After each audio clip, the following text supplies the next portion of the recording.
يا بني أقم الصلاة وأمر بالمعروف وانه عن المنكر واصبر على ما أصابك إن ذلك من عزم الأمور।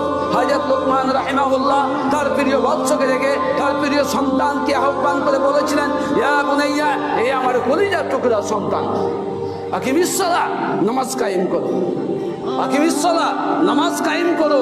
তুমি নামাজ পড়ো এবং নামাজের কথা তুমি অপরকে বলো। তুমি নামাজ পড়ো এবং তুমি নামাজের কথা অপরকে বলো। ইয়া বুনাইয়া আকিমিস সালাহ, এবং শুধু নামাজ পড়ো না, বরং ওয়ামর বিল মারুফ ওয়া নাহি আনিল মুনকার, মানুষকে ভালো কথা বলো, ভালো কাজে আহ্বান করো, ভালো কাজে মানুষকে ডাকো, ভালোর দিকে মানুষকে উপদেশ করো। ওয়ামর বিল মারুফ ওয়া নাহি আনিল মুনকার, এবং মানুষকে যথাসাধ্যভাবে মন্দ কাজে বাধা দাও, মন্দ কাজে তাকে রুখো।